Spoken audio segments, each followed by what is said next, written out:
Vamos a la escritura, el libro de Mateo, capítulo 27, verso 57. Cuando llegó la noche, vino un hombre rico de Arimatea, llamado José, que también había sido discípulo de Jesús. Este fue a Pilato y pidió el cuerpo de Jesús.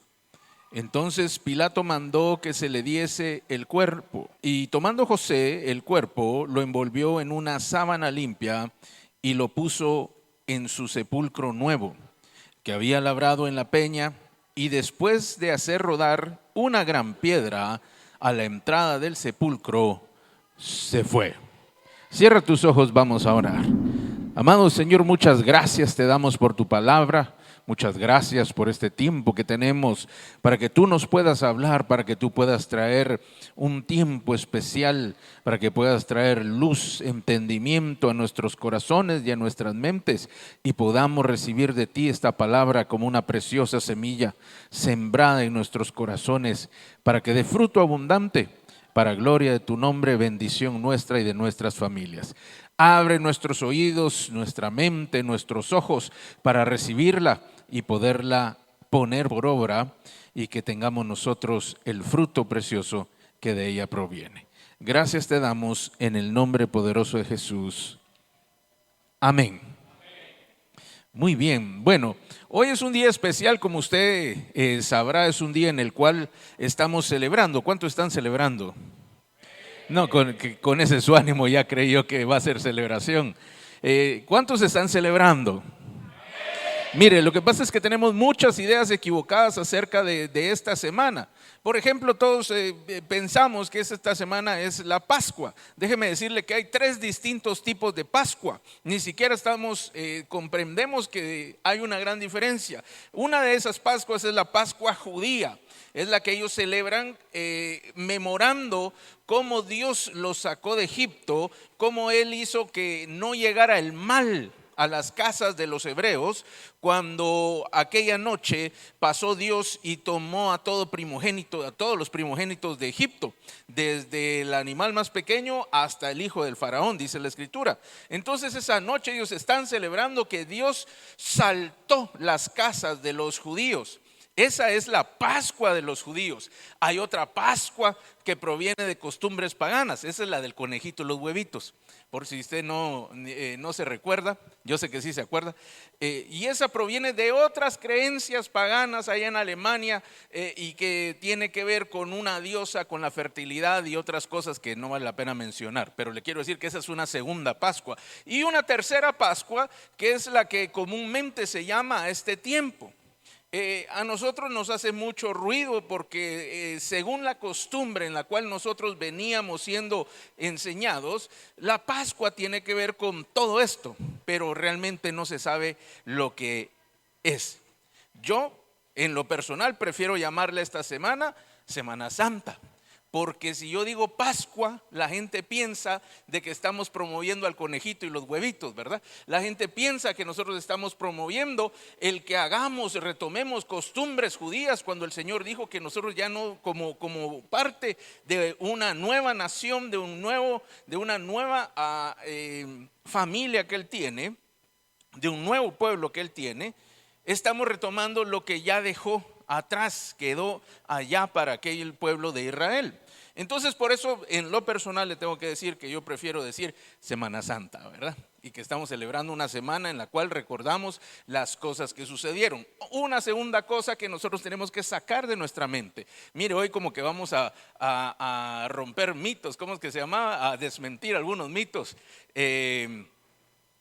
Porque normalmente esta semana se dice que es una semana para guardar.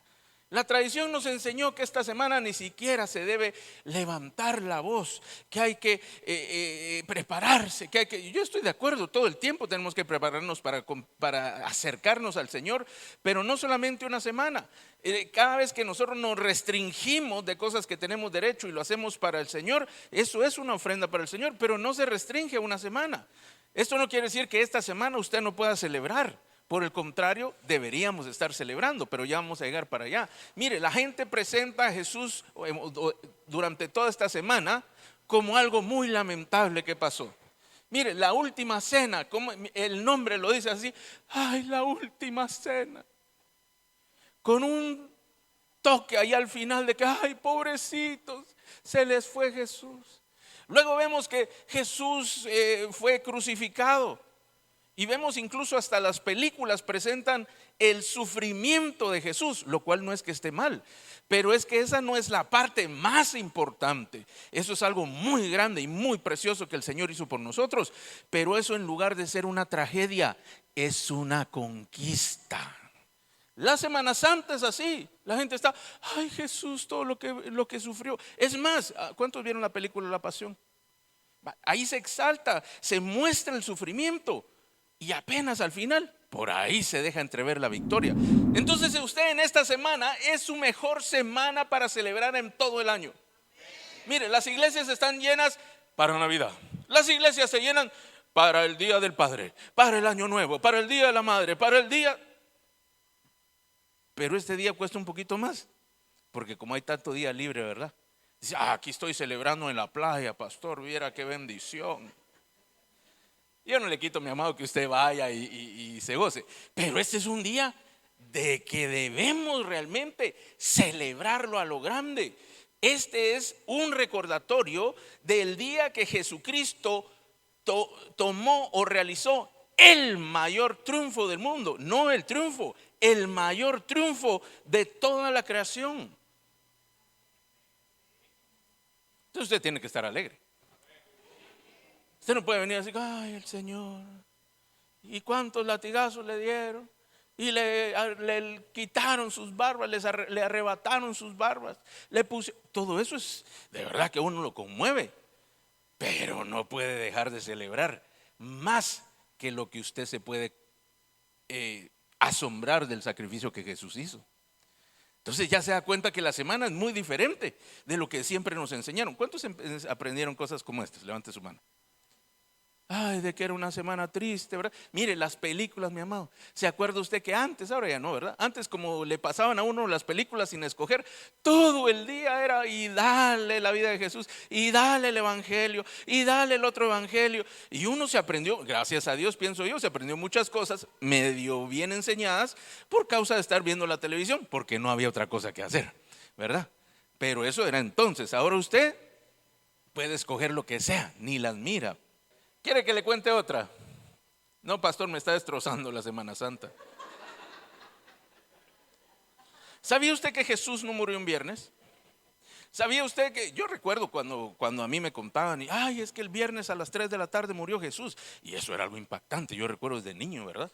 Y a las 3 de la tarde nadie podía decir nada, se hacía una oración, obviamente no era una oración, era un rezo realmente, pues me refiero a mi familia, y entonces ahí guardaban silencio y hacían un medio rezo por ahí, y ese día era día de luto. Pues dicen, pero ¿por qué, verdad?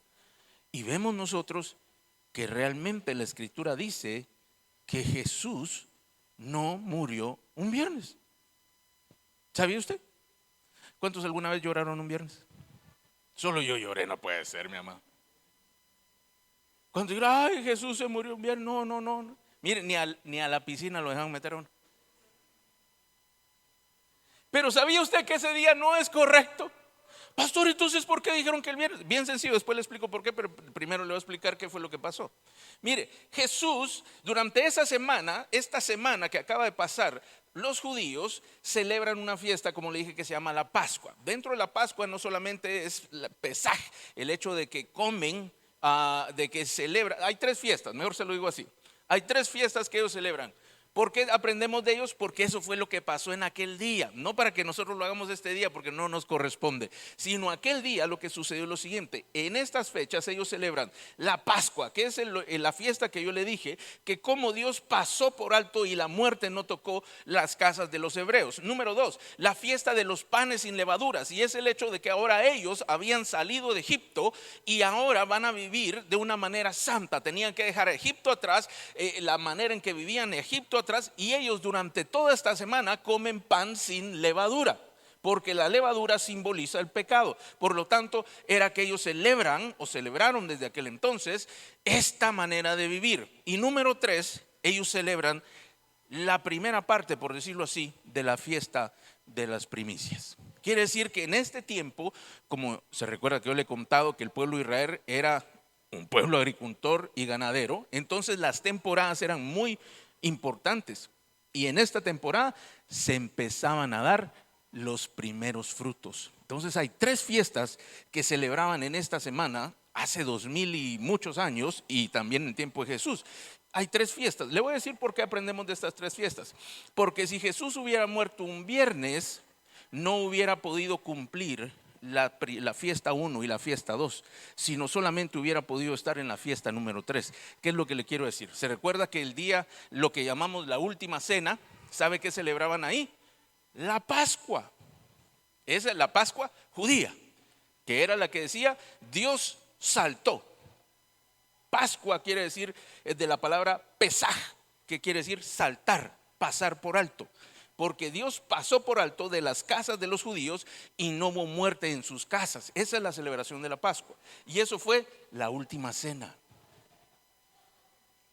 Y dice la escritura en el libro de Levítico que después de la Pascua, al día siguiente, se debe empezar a celebrar la fiesta de los panes sin levadura, la vida en santidad para el Señor.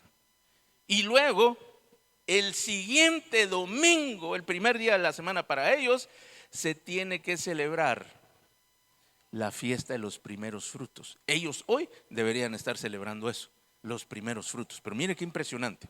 Si Jesús hubiera muerto un viernes, no come la Pascua con sus discípulos. No cumple la fiesta. No cumple la fiesta de los panes sin levadura. Y solamente hubiera estado para el día de los primeros frutos. Ya le voy a terminar de desenvolver el tamal, dicen ahí en mi tierra. Entonces viene y Jesús dice, miren lo que dice Mateo 12, 39 y 40, yo se lo leo rápidamente. Y dice, y él respondió y les dijo, porque le pedían una señal de por qué él hacía estas cosas y decía que era quien era. La generación mala y adúltera demanda señal, pero señal no les será dada. Yo no les voy a demostrar nada, solo les voy a dar una señal, la del profeta Jonás. Y él mismo explica en qué consiste la señal del profeta Jonás. Porque como estuvo Jonás, ponga atención por favor, en el vientre del gran pez, ¿por cuántos días dice ahí? ¿Tiene la escritura? 3 días y 3 noches, así estará el Hijo del Hombre en el corazón de la tierra. ¿Cuántos días? ¿Y cuántas noches? Vaya, ahora hagamos cuentas.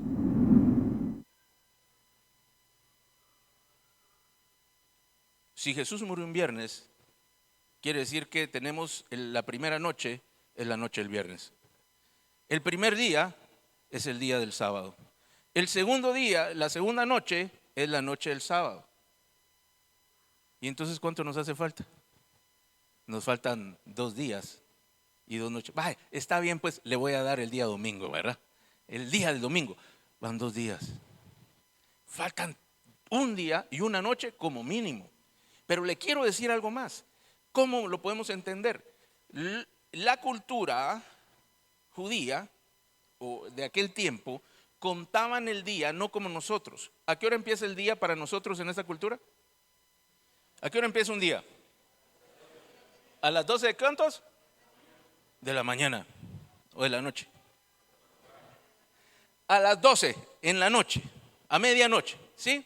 A medianoche empieza a contar el día. Por eso es que usted está el 24, que falta, o el 31, ¿verdad? 5, 4, 3, 2, 1. Y la verdad es que todavía no ha llegado el día, pero empieza a contar el día a la medianoche. La cultura en este tiempo, incluso ellos lo siguen haciendo, empieza a contar el día a las 6 de la tarde del día previo. Es decir que cuando termina hoy, por ejemplo, este día, ¿qué fecha es? 5, 6, 5. El 5, si nosotros estuviéramos bajo este tipo de conteo, termina hoy a las 6 de la tarde. Y el 6 empieza a las 6 con 1 minuto de hoy. Ellos tienen 6 horas menos que nosotros. Nosotros lo hacemos a medianoche. Ellos lo hacen a las 6 de la tarde. Hay una diferencia de 6 horas. Pero esas 6 horas a nosotros nos confunden. Porque entonces quiere decir que el día miércoles que nosotros estamos, el día miércoles, pongamos el miércoles de esa semana, ese día no empezó a las 12 de la noche, empezó a las 6 de la tarde del día martes para nosotros. Pastor, pero déjeme hacerle la cuenta. Entonces ahora hagamos la cuenta para atrás. Si nosotros necesitáramos hacer la cuenta al revés, ¿está de acuerdo conmigo que Jesús dijo que cuántos días iba a estar en la tumba? ¿Y cuántas noches? Perfecto. Quiere decir que él empezó, le voy a dar el domingo primero. El domingo el domingo tempranito, vaya, ahí le va uno, que le valga. El sábado en la noche, ¿está de acuerdo conmigo? Tenemos que llegar a 6. El sábado en la mañana, ¿está de acuerdo conmigo? Tenemos que llegar a 6, van 3. El viernes en la noche, el viernes en la mañana, el jueves en la noche. Entonces Jesús en esta cuenta tendría que haber fallecido en nuestras cuentas el jueves temprano. Pero esa cuenta está mala, ¿sabe por qué? Porque la escritura dice que las mujeres fueron a buscar a Jesús, y cuando fueron a buscarlo aún era de noche. Quiere decir que el día que yo le regalé el domingo no cuenta, porque todavía no había empezado el día. El día para ellos empieza a las 6 de la mañana. Entonces para ellos estaban todavía en la noche previa. No sé si me va a entender. O sea, no se había cumplido el día. Entonces ahora hagamos la cuenta para atrás desde el día sábado, diciendo que Jesús en algún momento, el sábado terminó a las 6 de la tarde de nuestro tiempo. Quiere decir que Jesús, según esta versión que yo le estoy diciendo ahorita, resucitó después en algún momento entre las 6 de la tarde del sábado y antes de las 6 de la mañana del día domingo. En algún momento de ese tiempo Jesús resucitó. Y eso nos da lo siguiente. Día número 1, sábado en la noche. Sábado en la mañana, jueves, viernes, noche, mañana, jueves, noche, mañana. Quiere decir que Jesús murió un día miércoles a las 3 de la tarde. Cuando usted todavía iba en el tranque pitándole a todos porque no se apuraban, ya me tengo que llegar a la casa, mañana empieza mi descanso. A esa hora Jesús estaba falleciendo. Pero algunos están llorando hasta el viernes, ¿verdad? Entonces, ¿qué es lo que le quiero decir, mi amado? Nosotros tenemos que comprender, más que decirle todas estas cosas que sucedieron, que puedo seguir, por cierto, pero lo voy a dejar este año solo así. ¿Sabía usted? Le voy a decir otra porque se acuerda que hay, creo que es una estatua, una imagen, una escultura donde está María recibiendo el cuerpo de Jesús. ¿Sabe de cuál estamos hablando? ¿Alguna vez la ha visto? ¿Sí? Que ella está literalmente como cargándolo. ¿Sabía usted que María nunca recibió el cuerpo de Jesús? O sea, que esa se la inventó el artista que hizo, no sé de quién es, pero esa se la inventó. Y uno mira la imagen y dice, ¡ah, qué lindo es María, es Jesús recibiendo el qué terrible! Pero ¿sabía usted que ella nunca lo recibió? La escritura sí dice que no fue ni siquiera los discípulos, ni María, ni las mujeres que estaban con Jesús el que fue a pedir el cuerpo de Jesús, porque se acuerda que los romanos lo crucificaron, los romanos lo bajaron. No es como el tiempo de ahora que se lo entregaron a la familia, no, se lo llevaron. Y entonces José, porque iba a ser un día de descanso después, un día de reposo, fue corriendo y movió sus influencias para que le entregaran el cuerpo de Jesús. Y la escritura dice que él se lo llevó a un sepulcro, y en ese sepulcro él y otro hombre llamado Nicodemo fueron los que prepararon el cuerpo, ambos discípulos de Jesús. O sea que María nunca vio el cuerpo de Jesús, sino de lejos cuando estaba siendo crucificado. Entonces ese cuadro, cuando usted está ahí, María recibiendo a Jesús, tampoco es verdadero, mi amado.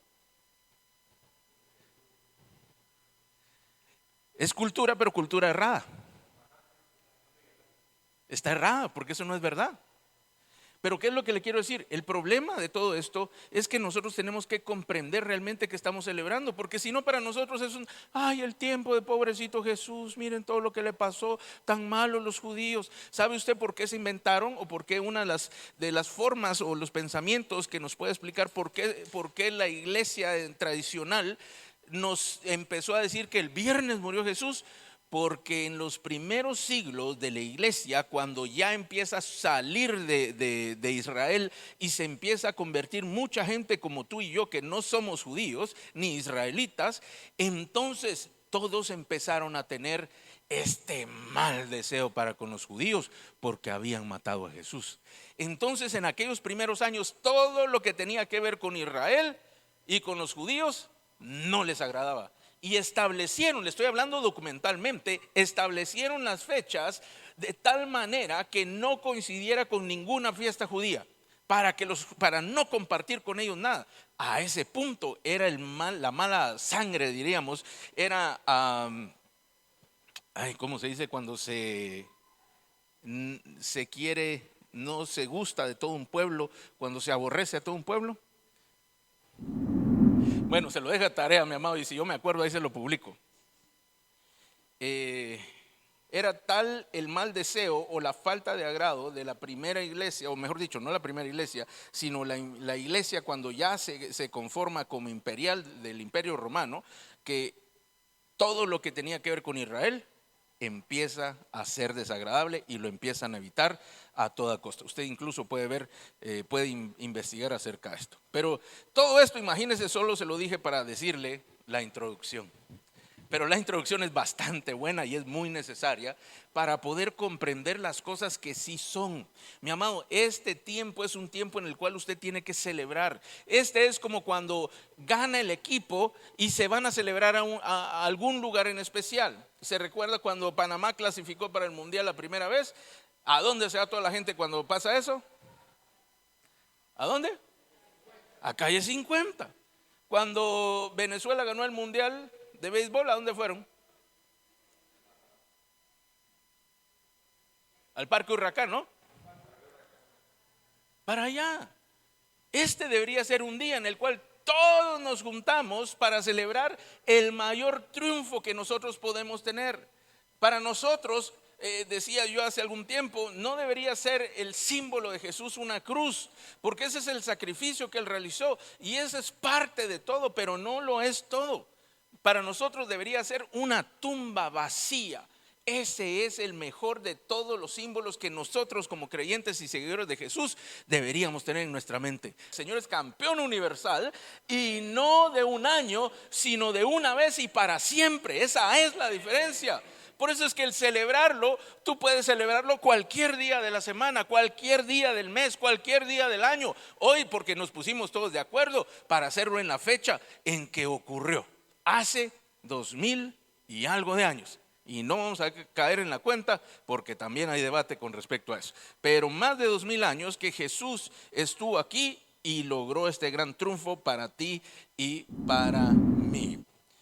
¿Se recuerda lo último que leímos en Mateo 27? Dice, y lo puso en un sepulcro que había labrado en la peña, y después de hacer rodar una gran piedra a la entrada del sepulcro, se fue. Hablando de José de Arimatea. Verso número 2 del 28. Y hubo un gran terremoto porque un ángel del Señor, descendiendo del cielo y llegando, removió la piedra y se sentó sobre ella. Ahora, mi amado, mire esta escena. ¿Se acuerda que fue lo último que pasó la noche previa a que Jesús estuviera en la tumba? La escritura dice que aquellos hombres que lo fueron a preparar, el cuerpo, pusieron una gran piedra. Ahora, para decir una gran piedra en griego, yo sé que usted se lo sabe, ahora que lo escuche va a saber, se dice mega. Mega es grande en griego. Y piedra, lito. Entonces pusieron un megalito, dice la escritura, delante de la piedra. ¿Sabe qué es un megalito? Ya aprendió griego, ¿ya vio? Entonces, si yo cuando escucho la palabra megalito me imagino una gran piedra, y efectivamente es una gran piedra. Entonces el megalito era una gran piedra. ¿Por qué le digo que era un megalito? Porque no era fácil de quitar. La escritura dice que entre varios fueron y la pusieron. Eso pensaban, eso hicieron, mejor dicho. Pero ahora vemos en el versículo del siguiente capítulo que hubo un gran terremoto porque un ángel, no hubo un gran terremoto y un ángel, porque un ángel descendiendo del cielo y llegando, imagínense cómo habrá sido eso. Descendió el ángel. Yo imagino un ángel así grandote, pero no gigante, pero grandote al menos, ¿verdad? Y puso sus pies sobre la tierra y empezó a temblar todo. O sea, impresionante. Descendiendo del cielo, removió el megalito y se sentó sobre ella. Ahora la escritura más adelante dice que ese mismo día Jesús ya había resucitado y estando ellos en un cuarto cerrado, 8 días después, estando ellos en un cuarto cerrado, Jesús se apareció. Yo le quiero preguntar, ¿será que Jesús necesitaba puertas para ingresar a un lugar? Porque si ellos dicen la escritura, mire el detalle, que estaban a puertas cerradas y Jesús de repente apareció dentro del cuarto. Y los discípulos, por supuesto que se asustaron, después se alegraron y después se volvieron a asustar. Pero ¿se imagina? Quiere decir que él no necesitaba las puertas. Entonces, si Jesús no necesitaba una puerta, ya él resucitado, ¿por qué quitaron la piedra?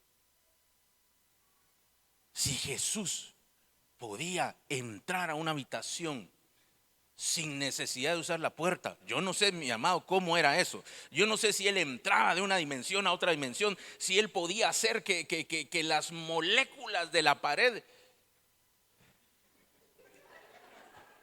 No, y si está sobrenatural la cosa.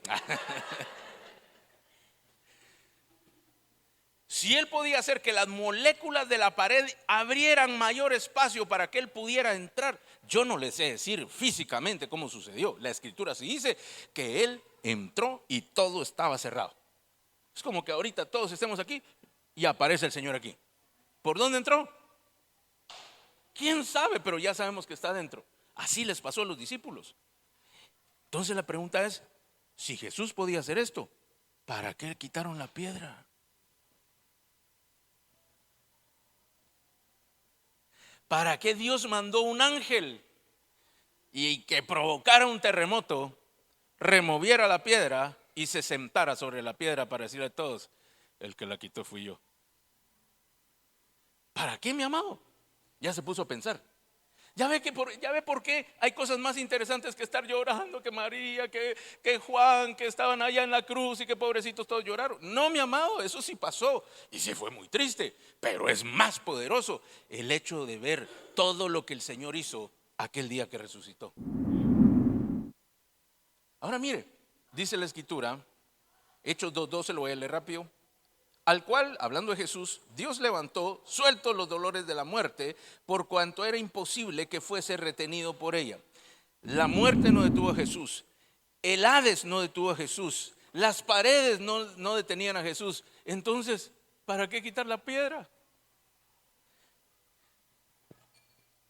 Le voy a decir por qué, ¿verdad? Sería muy mala gente de parte mía que se fuera a su casa y no decirle por qué. Y se va a quedar a medianoche despertando. Ay, esa piedra, ¿por qué la quitaron? Ese pastor, ¿por qué no dijo? De plano que lo va a predicar el próximo miércoles. No, le voy a chatear ahorita. Mire, la piedra, le voy a decir, primero alguien puso la piedra. José de Arimatea, era un hombre creyente. La escritura dice que era un discípulo. Solo tenemos 10 minutos, así que voy rápido. Póngame atención, despiértese los últimos 10 minutos. Entonces, dice que él era un discípulo.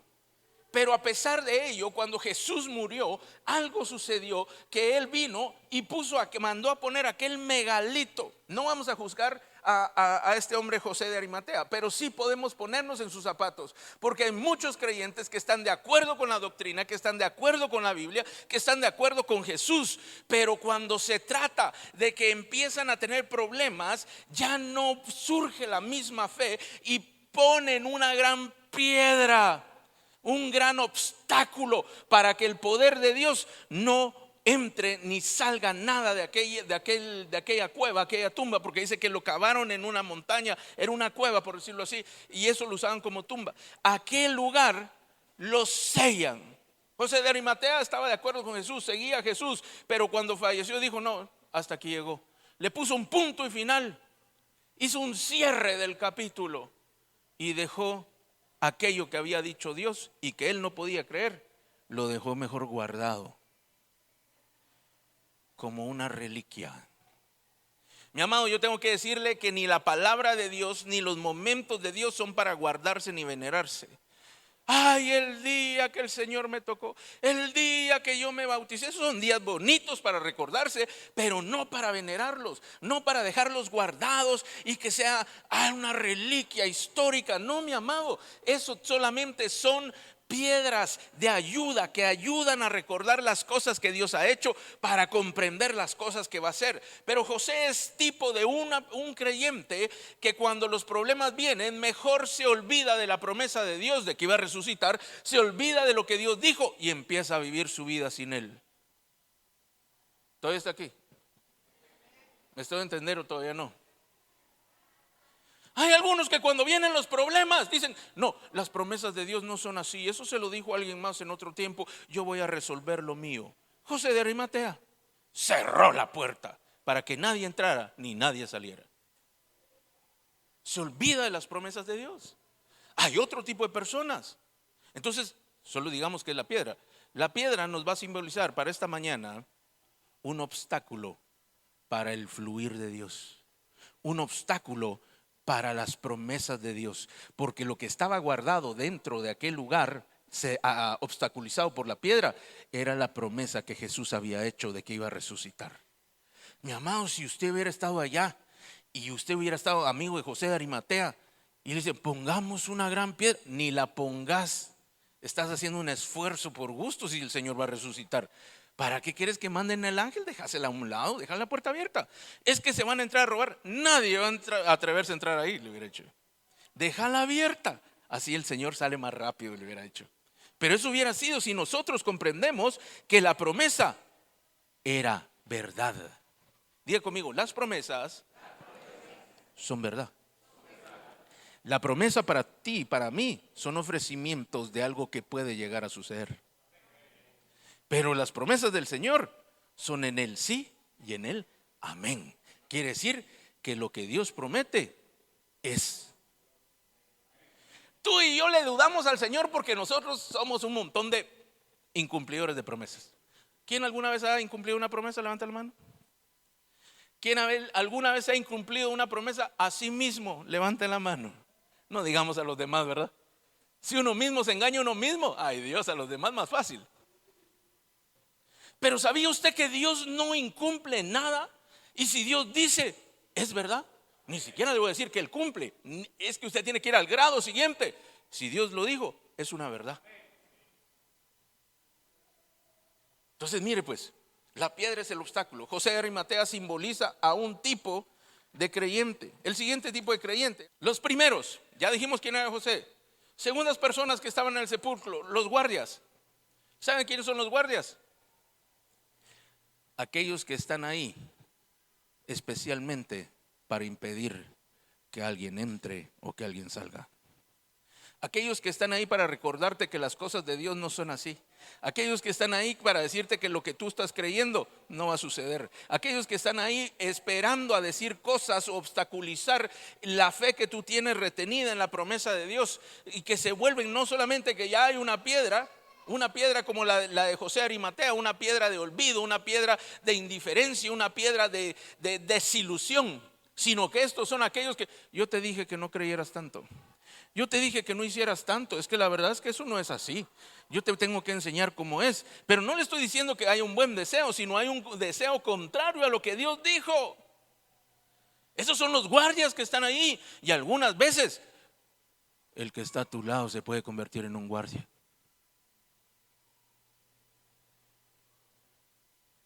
Ay, es que el pastor predicó y yo le creí a Dios porque yo iba a ser bendecido. Pero eso el pastor lo dijo porque a él le pasó. Pero tú no sos el pastor. Mire qué veneno tan duro, ¿ah? Yo te lo digo por tu bien, dicen los hermanos, para que no te hagas ilusiones. Mi amado, si usted es un creyente, usted no puede andar desilusionando a ninguno. Al creyente, al que cree en Dios. El que cree en fantasías, eso es otra historia. ¿Quién es el de la fantasía? Ay, le voy a pedir a Dios que me dé un empleo. Y ya hiciste tu hoja de vida. Ay, no, Dios me lo va a dar porque Él lo prometió. No, mi amado, ahí sí usted tiene que al menos ir a mandar sus 2, 3 hojas de vida de algún lugar. Es que necesito que me ayude a pagar esta deuda que tengo. ¿Y qué vas a hacer? Aquí estoy orando para que caiga. Yo sé que el dinero puede caer del cielo, si Dios quiere. Pero en la mayoría de los casos, y créame que conozco a miles de creyentes, solo conozco a uno que le cayó el dinero del cielo. Literal, O sea que mejor nos ponemos a mandar a saber qué hacemos también, ¿verdad? Creyendo en la promesa que Dios nos hizo. Le voy a poner otro. Mire, había otro grupo de personas.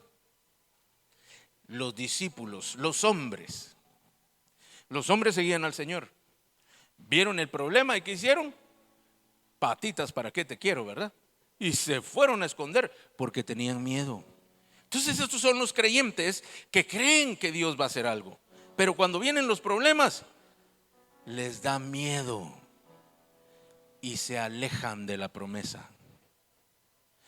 Uy, no, es que esto está muy difícil. Dios me dijo que me iba a prosperar y ahora tengo mucho trabajo. Necesito descansar. Se aleja de la promesa. Dios dijo que me iba a hablar, pero ya todos los días estoy orando media hora. Ya es demasiado fanatismo, dice. Se aleja porque le da temor. Y se empieza a alejar porque tienen miedo de las consecuencias de creerle a Dios. ¿Quiere que le diga que usted, quiere que le muestre que usted también tiene miedo? ¿Qué pasa si hoy te dice a ti el Señor, quiero que me sirvas a tiempo completo? ¿Cuántos dirían amén? Levante su mano. ¿Ya ve? Ya bajó. Pero digamos que sí, hasta los que no levantaron la mano. Ven y sígueme. Wow, dice uno. Y se le aparece el Señor, ¿cierto? Se lo voy a poner más dramático. Se le aparece el Señor y le dice, ven y sígueme. ¿Qué haría usted? ¿Ya en serio? ¿O acaso usted cree que Dios no se le puede aparecer? ¿Cuántos creen que Dios puede aparecérsele y verlo con sus propios ojos? Ven y sígueme, porque voy a hacer una obra grande contigo. Vas a predicar y muchos se van a convertir. Vas a imponer tus manos y los enfermos van a sanar. Vas a dar una palabra y aquellos que están oprimidos por el diablo van a ser liberados. Pero vas a tener que hacer solo esto. ¿Qué pensaría usted? ¿Qué es lo primero que piensa? Señor, ¿y de cómo estamos hablando? ¿Ah? Porque ¿cómo voy a mantener yo a la familia? Mira que todavía tengo que pagar el celular que acabo de comprar. Y si usted supiera que tiene comida y tiene casa, ¿lo haría? No me tiene que contestar, contéstese usted mismo. Y si le dijera que no va a tener salario, ¿lo haría? Y que va a tener que vivir por fe, ¿lo haría? Ya ve que tenemos temores. Cuando usted empezó a ver numeritos, ahí le apareció el temor. Cuando usted empezó a pensar, híjole, pero ¿y qué hago con la familia? ¿Y mis hijos qué van a comer? ¿Y dónde va? Y ahí le apareció el temor. Y entonces, en lugar de creer la promesa, se aparta. Porque no la puede tener, mejor se dedica a otra cosa. Mire qué interesante toda la gente que estaba ahí. Y falta un grupo, las mujeres. No estoy separando por género, sino que así dice la Biblia que se separaron ellos, ¿verdad? Las mujeres, dice la Escritura que ellas habían preparado especias. ¿Se acuerda que ellas no habían podido preparar al Señor, su cuerpo, mejor dicho? Sino que lo había hecho José de Arimatea y también con ayuda de Nicodemo y sus sirvientes, supongo. Entonces las mujeres no habían podido llegar. Y como amaban al Señor y servían al Señor, estaban esperando para que fuera ya el día hábil, después de ya tuvieran un horario hábil, para poder ir y llevar las especies y preparar el cuerpo del Señor. Y estas son las personas que aman al Señor, que sirven al Señor, pero se olvidan de la promesa que Él hizo.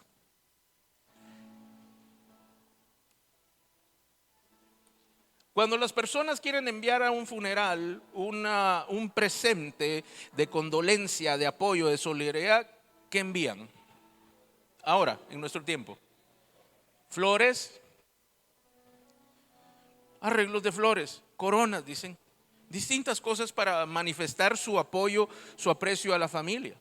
Incluso algunos de alguna manera para honrar a la persona que falleció.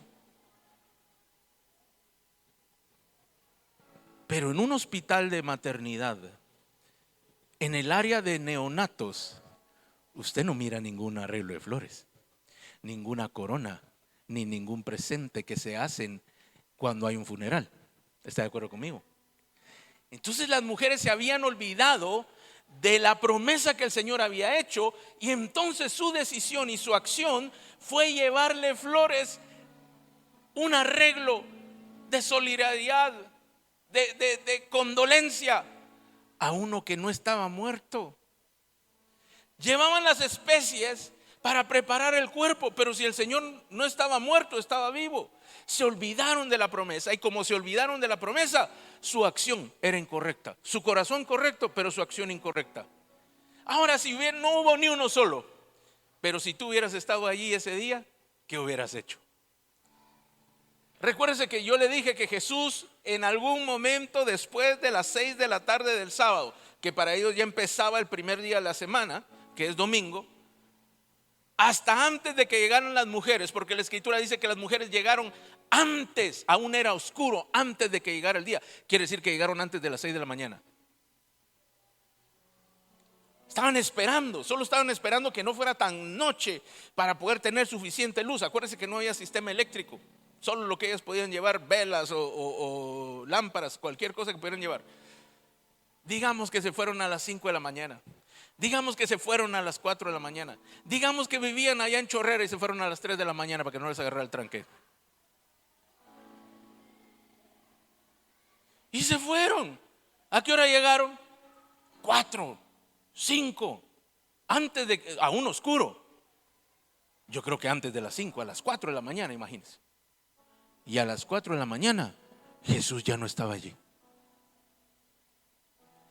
Mi amado, si tú y yo pudiéramos viajar en el tiempo y llegáramos a ese día, y fuera el sábado a las 6 de la tarde, ya empieza el domingo, ¿qué harías? Yo le voy a decir qué haría. Yo saldría corriendo de donde estaba y empiezo a correr sin temor, sin ganas de cerrar el capítulo, sin ganas de obstaculizar a nadie, sin ganas de llevar presentes que no corresponden o acciones que no son las adecuadas, para ir a ver una tumba, no para ir a ver un vivo, mi amado. Yo hubiera corrido desde donde estuviera para ir a ver a Jesús, a ver si todavía lo logro ver cuando saliera de la tumba. No lo iba a poder ver cuando saliera del Hades, porque no lo íbamos a ver espiritualmente. Pero cuando él saliera de la tumba, a mí me hubiera gustado estar ahí de primero para darle la bienvenida y decirle: Señor, lo lograste. Señor, conquistaste todo aquello que se oponía entre tú y nosotros. Lograste vencer la muerte. El infierno no te pudo retener. Satanás no te venció. Es cierto, te pegó una patada, pero no logró hacerte mucho. Aquí estás parado, aquí estás glorificado, aquí estás exaltado como tú siempre te lo has merecido. Déselo fuerte al Señor.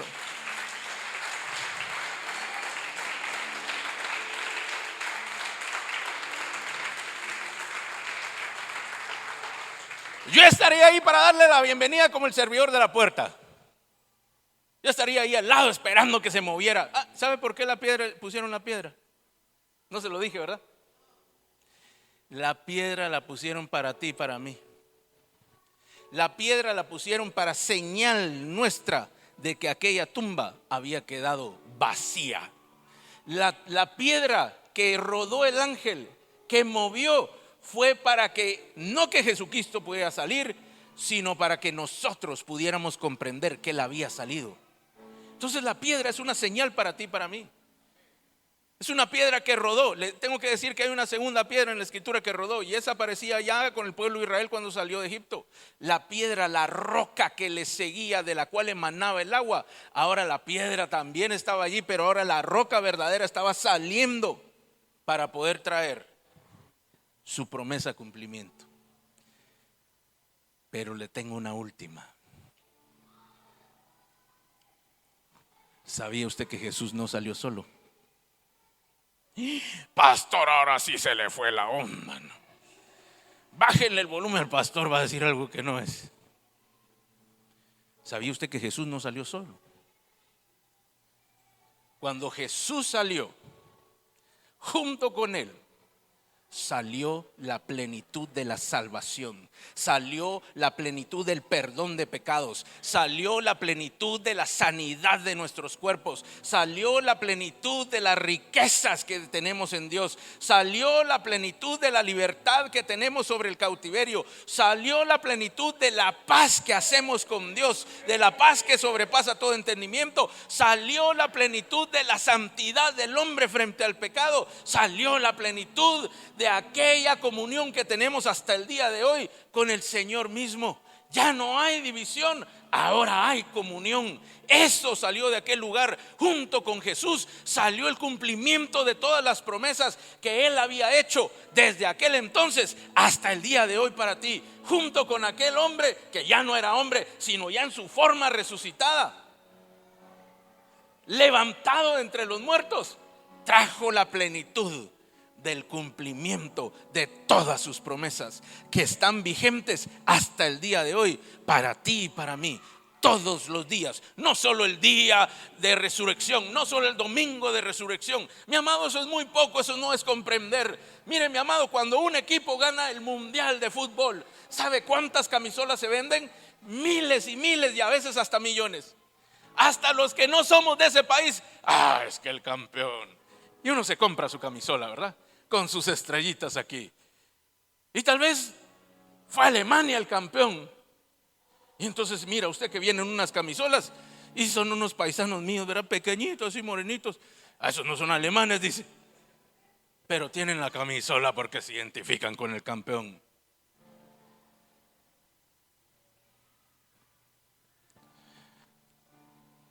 Si de esa victoria hubiera camisola, a ti te corresponde por derecho portarla. Y decir, mi Dios es el campeón de todo el universo, por siempre y para siempre.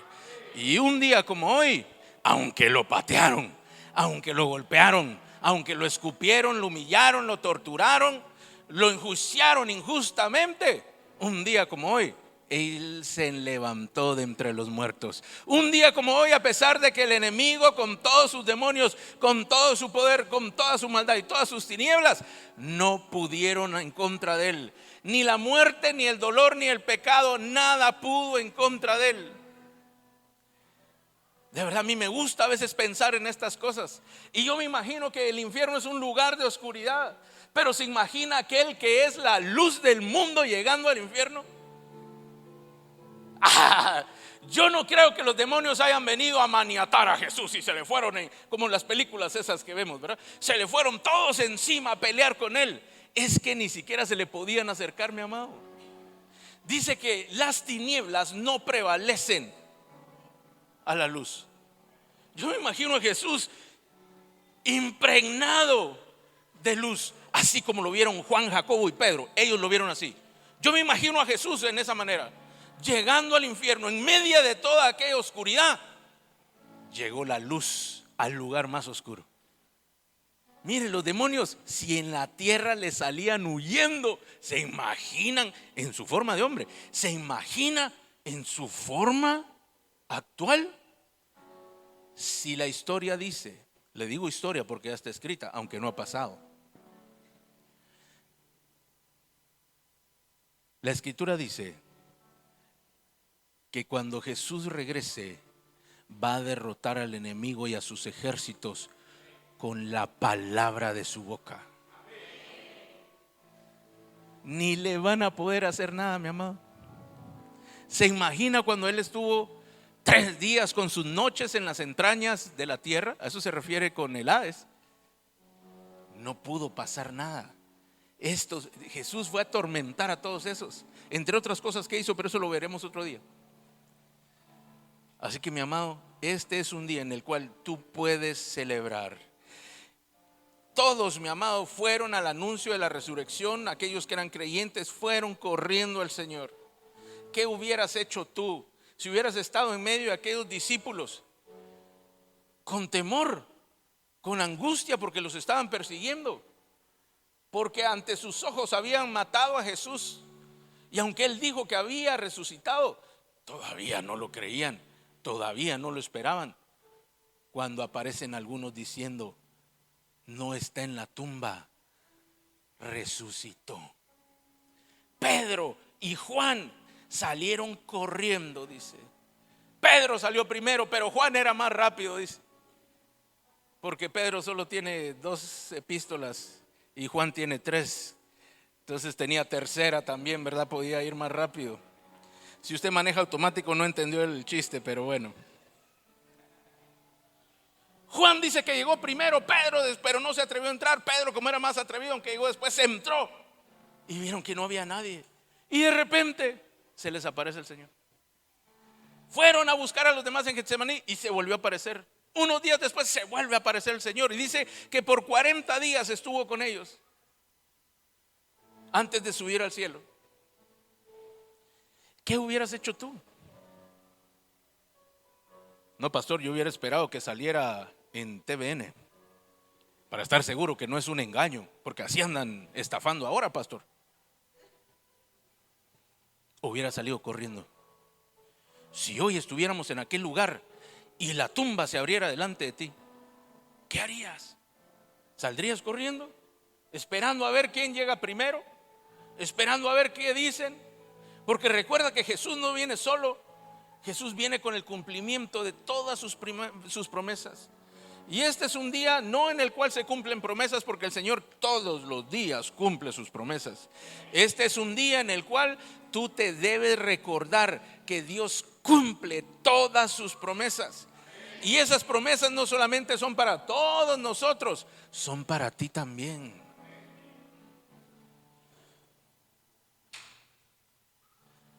A veces en el nosotros se pierde la bendición.